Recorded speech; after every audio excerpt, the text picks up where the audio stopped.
everybody to Shade Tree. We're working today on the old El Camino here. If you saw the last video, we went from 10.5.8 to 10.4.7. So we gained a full tenth of a second off of setting the timing. Now what we did was we got rid of the vacuum advance, and we went to setting the timing at 3,000 RPM to 26, and initial timing is at 13. So lucky 13 for El Camino. You know how that goes. Today we're going to we got a few repairs we got to make. It's rainy today, so we're going to see if we can't get them done before it rains on us. But we replaced the door handle on the driver's side, and every time you roll the window down completely, it seems to push the bar out for the outside door handle, and then it doesn't work anymore. You have to take the door panel apart and put it back together. And we're going to, or I'm going to show you, or we are going to do, even if you already know, we're going to adjust our shift times with this Turbo 350. We're going to try to make it shift at a little higher RPM, or a little more mile per hour, and that should gain us maybe another tenth. I don't know. Well, every little tenth counts, so we're going to be working on that. So stick with us, and I'll take you along on the journey. I know I've showed you guys the outside of the El Camino, but here's the inside of the El Camino. It's oh, here's the headliner I made for it. Yeah, nobody talk about the wrinkles, okay? I used speaker fabric and contact cement, and let me tell you something, once it touches, it's there. But yeah, that's it. We got the old seat cover on here, nothing special. It does have power windows, power locks, adjustable mirrors,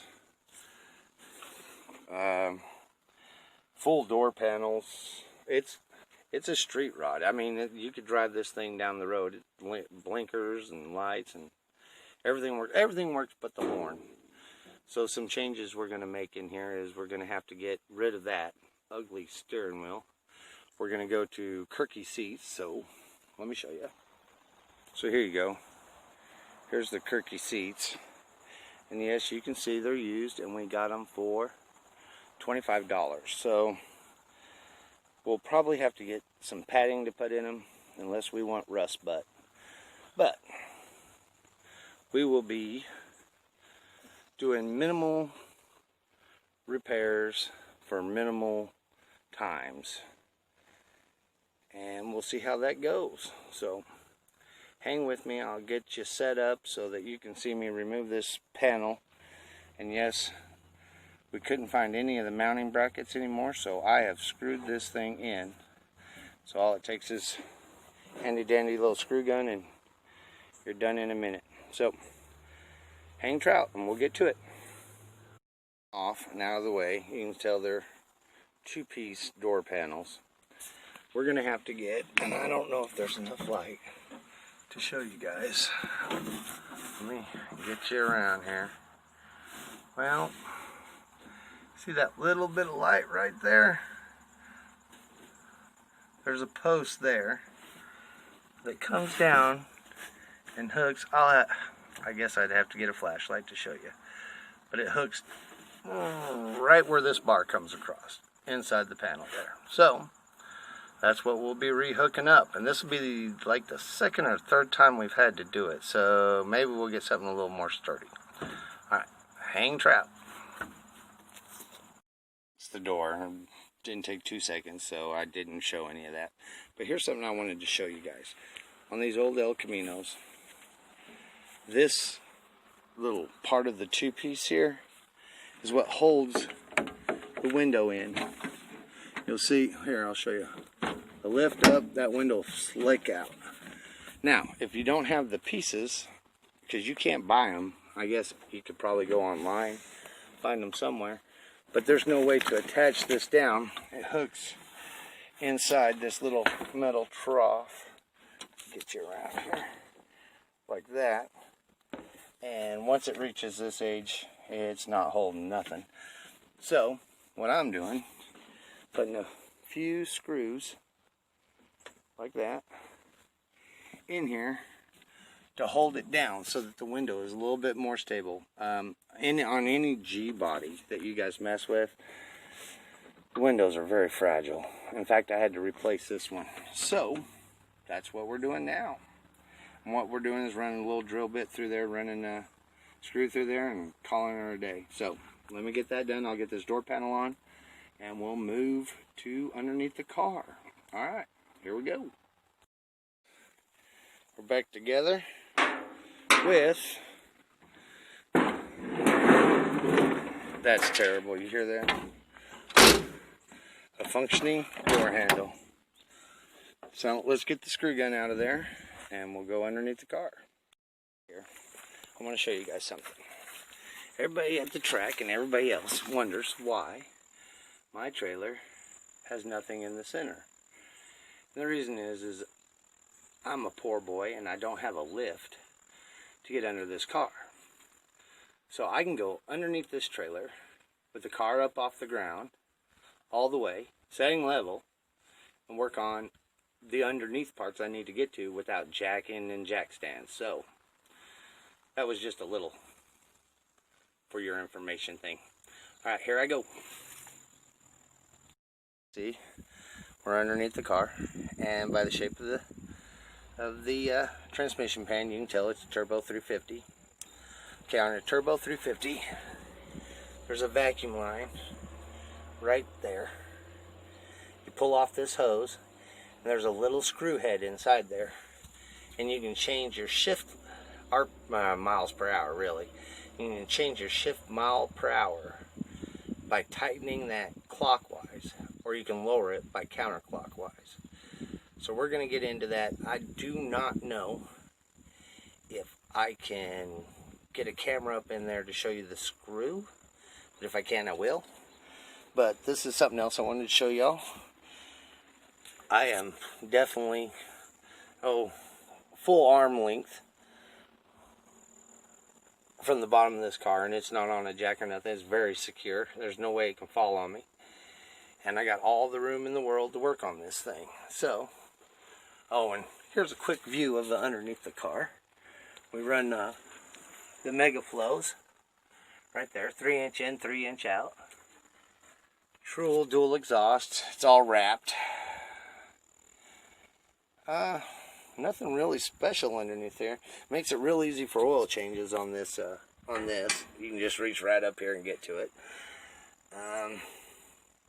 Looking for a torque converter, about a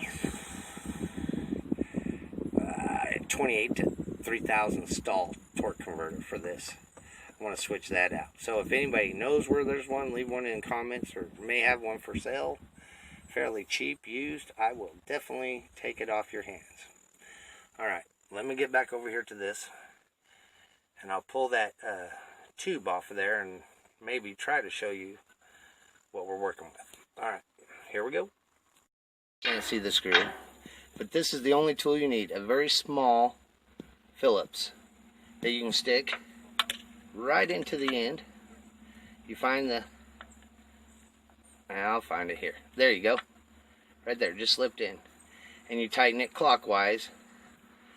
And what I'm going to do is tighten this all the way up to get the shift point as far advanced as I can, so I can run a little higher RPM.